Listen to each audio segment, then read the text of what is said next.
नमस्कार, the appointment में आपका स्वागत है। मैं हूं प्रांजल शर्मा। आज मेरे साथ बातचीत करने के लिए हैं अनुज माथुर, जो सीईओ हैं कैनरा बैंक, एचएसबीसी और ओबीसी के लाइफ इंश्योरेंस कंपनी के हेड। अनुज, बहुत बहुत धन्यवाद आपका हमारे शो में आने के लिए। धन्यवाद प्रांजल। आपकी कंपनी लाइफ इंश्योरेंस के क्षेत्र में है, लेकिन इसके 3 बड़े बड़े कंपनियां इसके साथ जुड़ के आई हैं, जिसके कारण आपकी कंपनी का जन्म हुआ। अपनी कंपनी के बारे में थोड़ा बताइए कि लाइफ इंश्योरेंस में इन तीनों कंपनी एचएसबीसी, कैनरा बैंक और ओबीसी के साथ मिलकर ये कैसे इस कंपनी की शुरुआत? इस कंपनी की शुरुआत हमने 2007 में करी थी, जब 3 बड़े financial institutions Canara bank, HSBC और ओरिएंटल बैंक ऑफ कॉमर्स, इन तीनों ने एमओयू साइन किया था 2007 में। और उसके बाद हमने 2008 में लाइसेंस लिया और उसके साथ ही हमने बिज़नेस स्टार्ट कर दिया था। हमारा जो मॉडल है वो बहुत यूनिक है, जो कि बैंक इंश्योरेंस बोलते हैं उसको, इंश्योरेंस प्रीफिक्स्ड बाय बैंक। सो हम बेचते हैं बैंकों के थ्रू।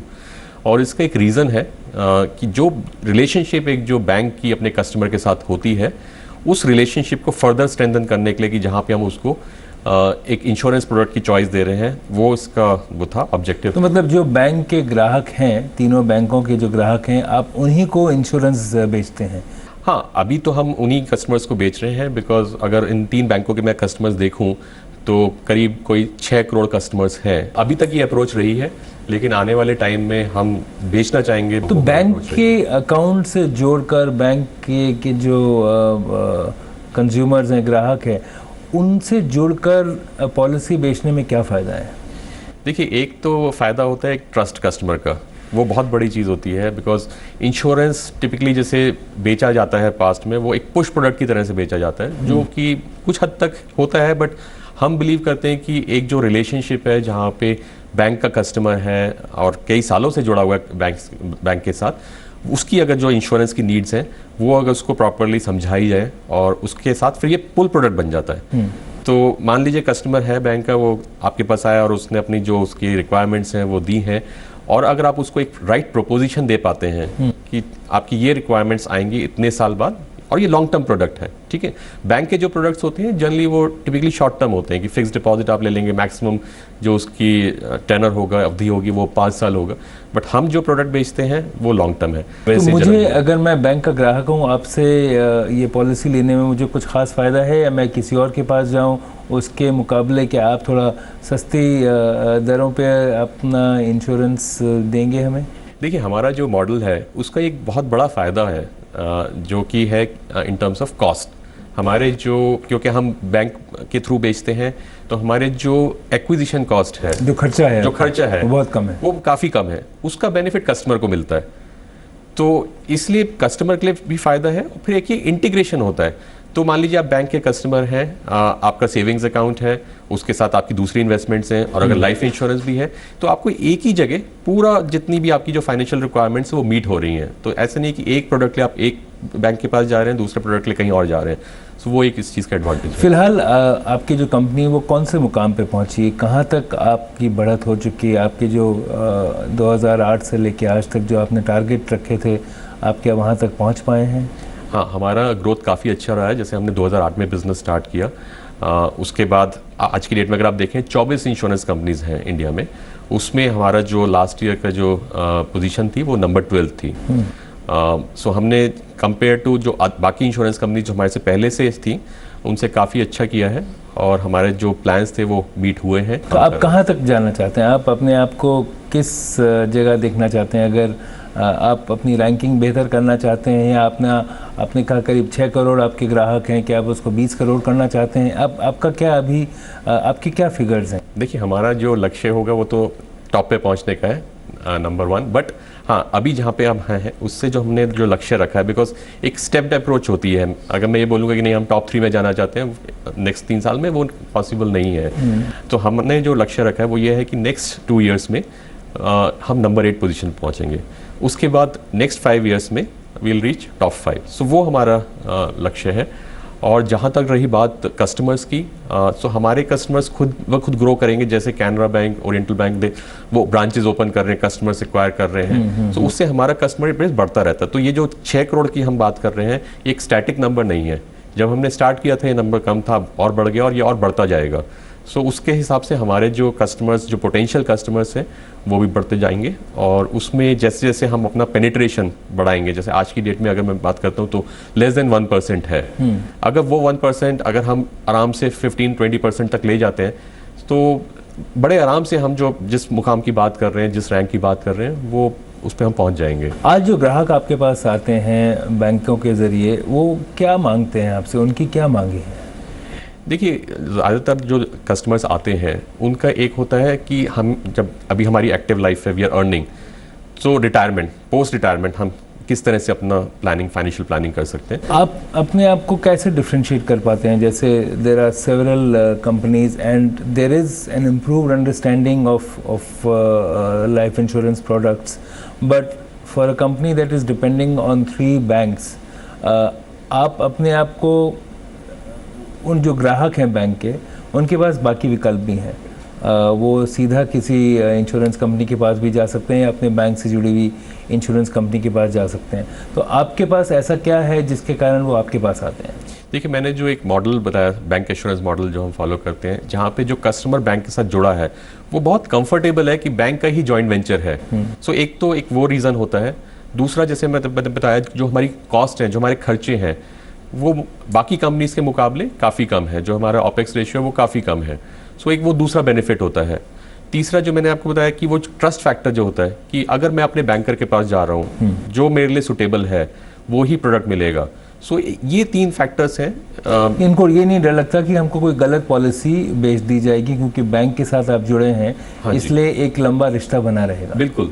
और अगर आप देखेंगे, ये जो हमारे 3 बैंक्स हैं, उनके जो एम्प्लॉयज़ हैं, वो बैंक में कोई 20 साल से काम कर रहे हैं, कोई 30 साल से काम कर रहा है, तो उनका ऑब्जेक्टिव ये नहीं होता है कि एक पॉलिसी कस्टमर को बेच दो, बिकॉज वो कस्टमर हर हफ्ते, हर महीने आ रहा है। तो इसलिए कोई शॉर्ट टर्म गोल नहीं होता है, उनका लॉन्ग टर्म होता है कि ये हमारा कस्टमर है।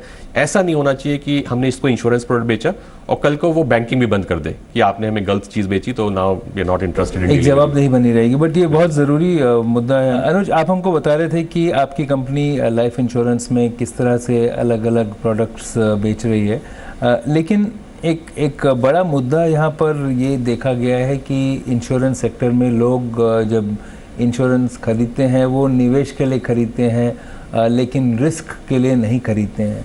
दूसरी बड़ी दिक्कत यह है कि जो एजेंट्स आके इंश्योरेंस पॉलिसी ग्राहकों के सामने रखते हैं वो अलग अलग वायदे करते हैं, और अगर आप हकीकत में जाएं तो वो वायदे गलत होते हैं और कई बार ग्राहक गुमराह हो जाते हैं।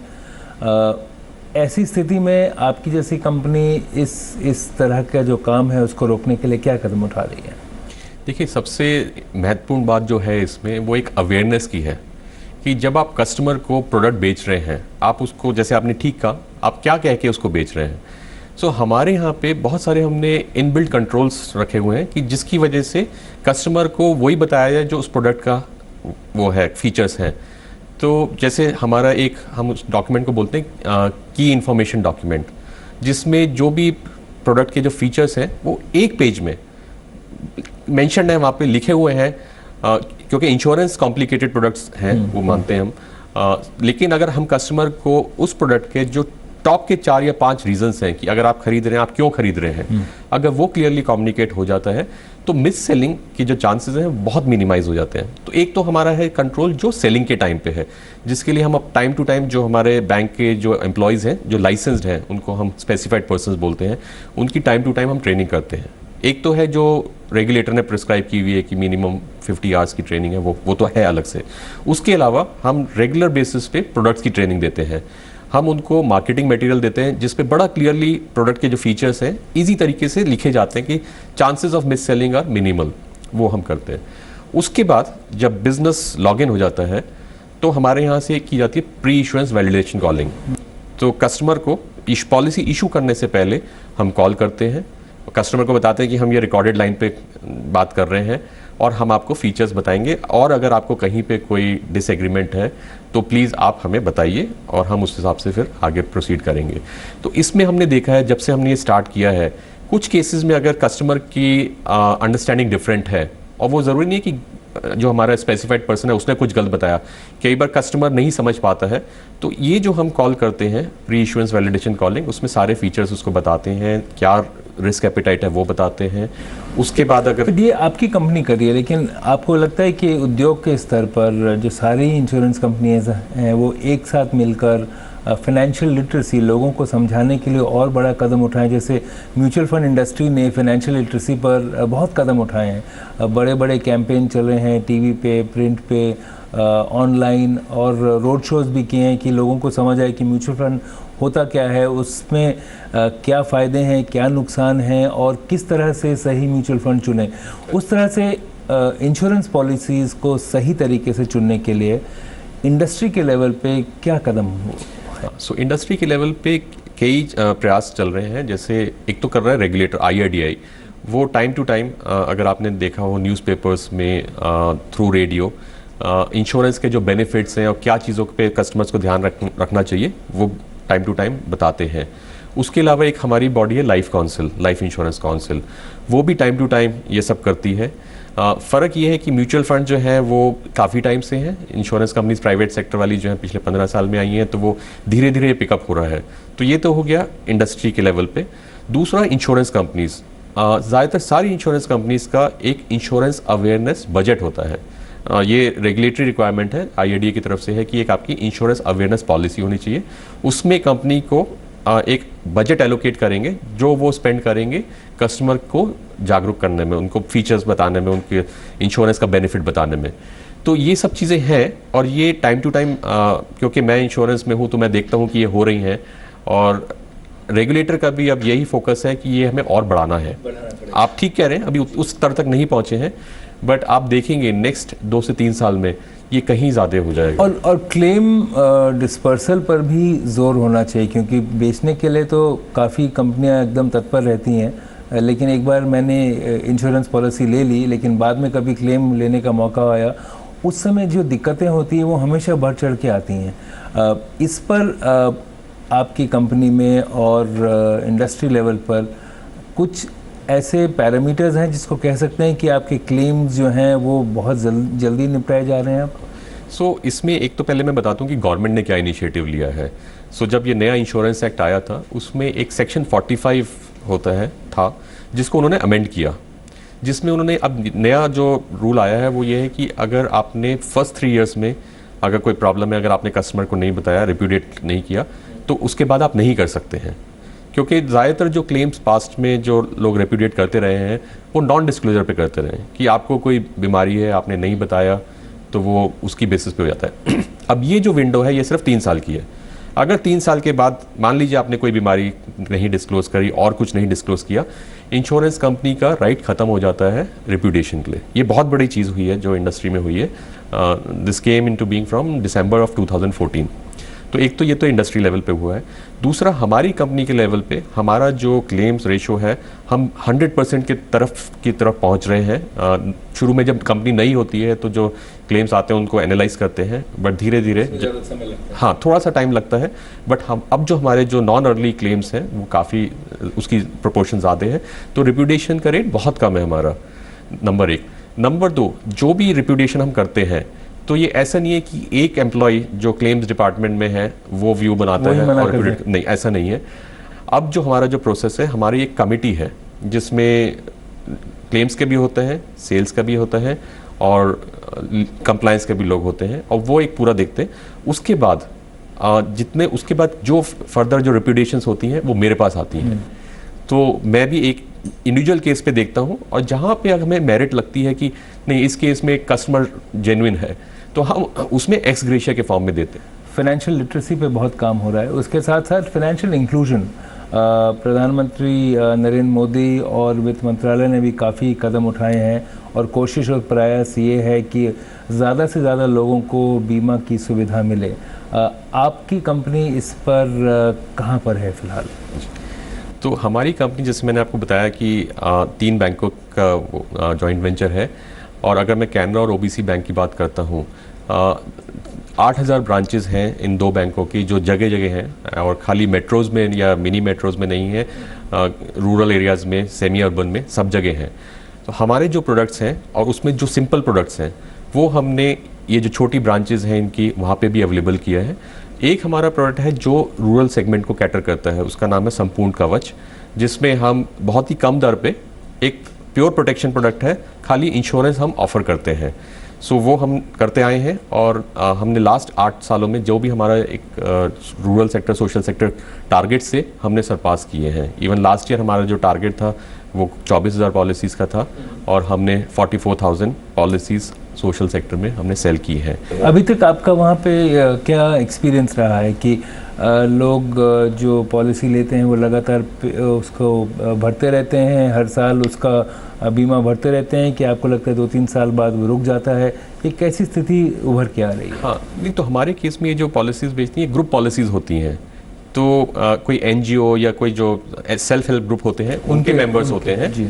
और क्योंकि प्रीमियम बहुत छोटा होता है, जैसे हमने जो लास्ट ईयर बेचा 100 रुपये का प्रीमियम था, तो उसमें भरने में दिक्कत नहीं आती है। और एक मैकेनिज्म है, क्योंकि देखिए 100 रुपये का प्रीमियम अगर कस्टमर को किसी रूरल एरिया में पे करना है तो हमें ये भी इंश्योर करना पड़ता है कि उसका एक मैकेनिज्म हो जिससे वो दे पाए।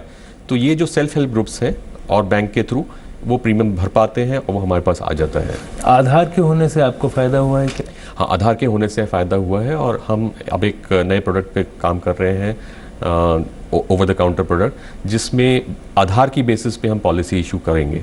सो कस्टमर को खाली आधार देना है, उसके बाद कोई क्वेश्चंस नहीं पूछे जाएंगे, कोई डॉक्यूमेंट्स। और ये हर क्षेत्र में, ग्रामीण और शहरों में, हर जगह काम करेगा? सब जगह काम करेगा। हाँ, उसमें थ्रेशोल्ड होगा, तो मान लीजिए अगर कोई बहुत बड़ी पॉलिसी लेना चाह रहा है तो उसमें जो इनकम डॉक्यूमेंट्स है वो होंगे। डिजिटल इकोनॉमी में देखें तो ऑनलाइन इंश्योरेंस लेना, ऑनलाइन सर्च करना कि हमको सबसे अच्छा बेहतर बीमा कहाँ से मिलेगा, इससे क्या मुकाबला बढ़ा है और उससे क्या आप जैसी कंपनी पर दबाव बढ़ा है कि आप और बीमा और प्रीमियम सस्ता करें? देखिए, अभी जो डिजिटल इंश्योरेंस में देखा है हमने वो अभी बहुत ही कम परसेंटेज है। तो आप देखेंगे कि जो डिजिटल सेगमेंट है ये अगले 4 सालों में ये कम से कम, जो इनफैक्ट इस पर रिसर्च रिपोर्ट्स भी अवेलेबल हैं जो अनुमान लगाते हैं कि अगले 4 सालों में ये जो बिजनेस है ये 20 टाइम्स ग्रो करेगा। अब आप देखेंगे ज़्यादातर लोगों के पास हैंडहेल्ड डिवाइसेस हैं, राइट। पहले खाली एक मोबाइल फ़ोन होता था जिस पे आप बात कर सकते थे, अब इंटरनेट के साथ है। और इंश्योरेंस कंपनीज अब ऐसे प्रोडक्ट्स बना रही हैं जो आप, अगर आपके पास इंटरनेट कनेक्शन है, मोबाइल डिवाइस है, आप उस पर खरीद सकते हैं। लेकिन इस पर जो खरीदारी होगी वो मोबाइल वॉलेट से होगी, कैसे होगी? इसमें डिफरेंट टाइप के ऑप्शंस होंगे प्रीमियम देने के लिए। अगर आप नेट बैंकिंग का है, आप नेट बैंकिंग के थ्रू दे सकते हैं। अगर आप क्रेडिट कार्ड रखते हैं, क्रेडिट कार्ड के थ्रू दे सकते हैं, वॉलेट के थ्रू दे सकते हैं। तो वो सारी ऑप्शंस इसमें होंगी। आपके हिसाब से जो आपकी ग्राहकों की जो संख्या है और जिस तरह से वो आपकी बीमा खरीदते हैं और प्रीमियम बेचते हैं, कितनी फीसदी और कितना बड़ा हिस्सा ये डिजिटल और मोबाइल होने वाला है? सो हम अपने एक तो प्रोडक्ट रेंज बढ़ा रहे हैं। सो एक बार वो होगा तो उसके बाद हम इसमें देखेंगे कि इसका जो कंट्रीब्यूशन है ये बढ़ेगा।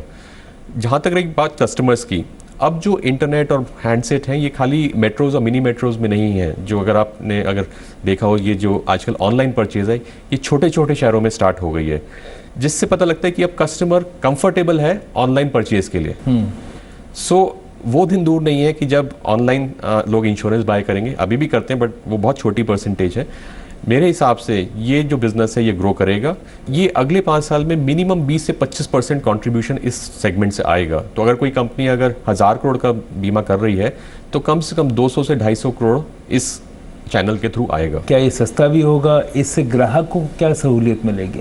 अगर मैं आपसे कागज़ खरीदूं या ऑनलाइन खरीदूं या चेक से पेमेंट करूं तो उससे मुझे क्या फ़ायदा है? हाँ जी, तो इसके 2-3 फ़ायदे हैं।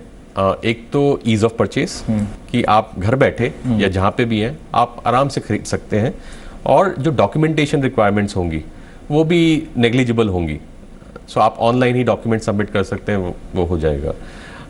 दूसरा फ़ायदा जैसे आपने वो बोला कॉस्ट का, वो होता है बिकॉज जब ऑनलाइन प्रोडक्ट बिकता है तो उसकी जो डिस्ट्रीब्यूशन कॉस्ट है वो काफ़ी कम होती है। हाँ, तो उसका बेनिफिट कस्टमर को मिलता है। खाली वही नहीं, उसके बाद जो पॉलिसी इशुएंस कॉस्ट है वो भी बहुत कम हो जाती है, बिकॉज ऑनलाइन कंपनी के पास इन्फॉर्मेशन आ जाती है, इमीडिएटली प्रोसेस हो जाता है। तो इस सब का जो बेनिफिट है वो कस्टमर को मिलेगा इसमें। अनुज, बहुत बहुत धन्यवाद आपका हमसे बात करने के लिए। मुझे लगता है कि जिस तरह से इंश्योरेंस कंपनीज और आपकी कंपनी आगे बढ़ रही है, उससे ग्राहकों को बेहतर सहूलियत मिलने की काफ़ी आशा है। Thank you very much. धन्यवाद, थैंक यू वेरी मच।